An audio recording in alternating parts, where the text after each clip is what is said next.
Substack. What's up, guys? Seems like maybe a long time since I've done something specifically for Substack, but the reality is God has had me creating in so many ways lately, and has had me contemplating and writing shorts and recording short videos and telling a lot of the story of my past season, some of the stuff that you guys know already, and sort of recapping that, capturing some of the day-to-day stuff that I have navigated in the last 6 years as we are hopefully, and I'm not saying hopefully, like hopefully we're going to get better, full of hope. Hopefully, 2 words, are walking out of the valley of the shadow of death. Now, obviously, the last big hurdle is full knee replacement. It's a very difficult procedure. It's a very rough thing for me to endure physically, mentally, emotionally, financially. But I feel like God is calling me out of this season and into the next. And this project has been very much so focused and pointed in the contemplation of the things that I'm going to take from this season into the next. And so a lot of that is on Instagram or YouTube. Some of it even posts on TikTok. I'll leave a link for at least the YouTube, because on the YouTube I've organized it in a way that you can just go to that playlist and kind of see all the episodes. It'll be a minimum of 53 episodes because God gave me this idea 53 days before my full knee replacement, and that's where the content is going to live. But I really encourage you to go check out some of that stuff. It has been wonderful for me to kind of ask God daily, hey, this has been the hardest 6 years of my life.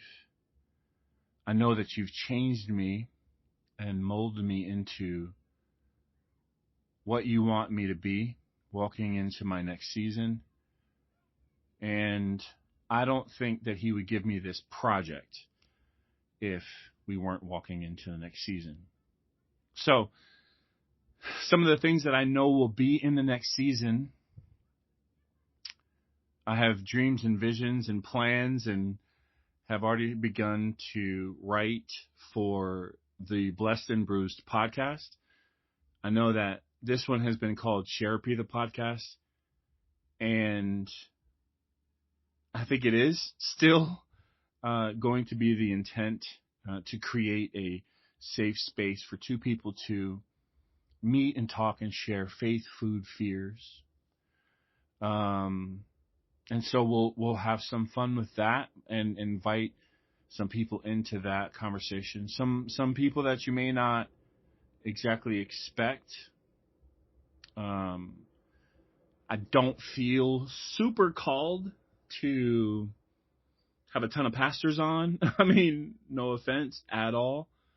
But I really feel like God's called me into ministry in a bit of a wilderness. And I just want to talk to some people that have kind of gone through it too, And so, that's the Blessed and Bruised podcast. There is still very clearly a plan to develop a course around Therapy 101, I'm calling it.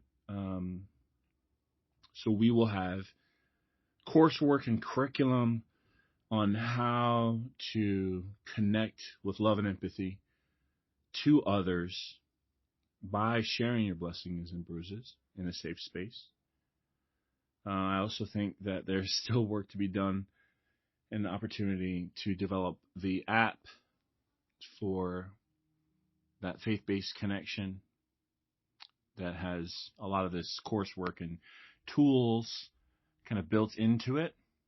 So there's a lot coming. I physically have to get healthier for a lot of that stuff to kind of move into its next phase. But a lot of the work has started, while we are walking out of this valley. So I just want to thank you real quick for supporting me on here. It is going to be a journey. 1 month from today, actually, we are 30 days out from full knee replacement. I have gone to physical therapy twice in the last 2 days. 2 out of 2 days. Started back to what is my prehab season, going back in to attempt to increase some of the extension, flexion, mobility, and strength so that I can be in the best possible situation for this upcoming surgery. That has not been easy just in these last 2 days. It is very, very painful.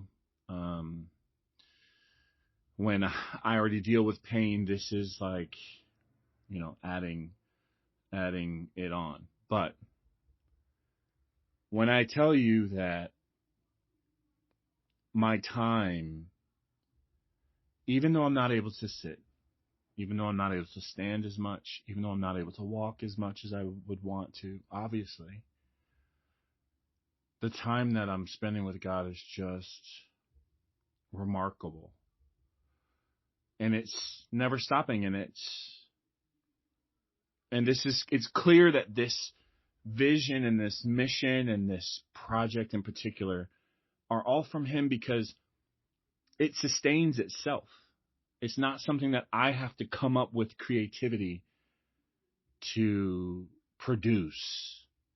It's something that is very purpose-driven.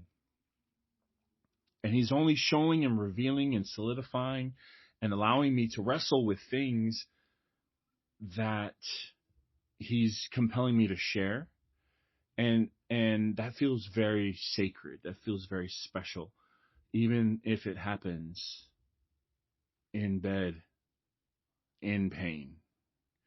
And so, I don't know. I just wanted to kind of share something. I originally wanted to share a quick story with you guys about something that happened today, actually, kind of in this same space. I had a friend. One thing that God has been talking to me a lot during this season, as I sit back, knowing that I am called to teach and share, but as I study communicators, as I study pastors, everything from linguistics and cadence and delivery and all these things, right? That are like the technicalities of teaching and preaching, to the depth of knowledge, to the content, to the rich nature, to the moments when you can tell that someone is speaking in the flow of the Spirit, that it's like, man, they are delivering exactly what God is putting on their heart in this moment. It's palpable. You can see it. You can feel it. And obviously praying more for that than anything, because I'm not the most technically sound. I talk like I write. I write like I talk.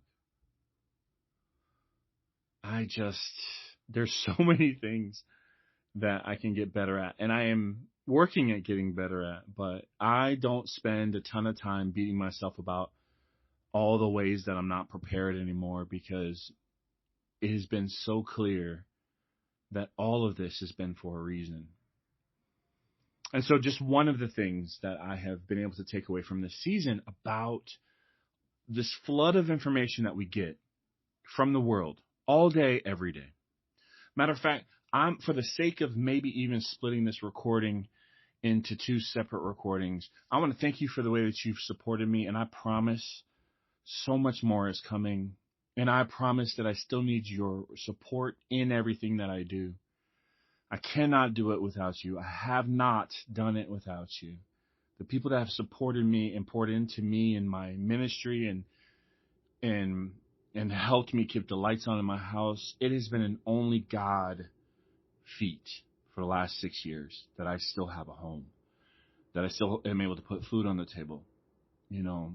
And so I am just so thankful that people have allowed God to use them to bless me. If you want to do that, there's a way to do it. In here somewhere, I'll put a link. But thank you so much for doing that. I'm going to start the next piece right now. And we're going to go straight into one of the lessons that I have learned in this time.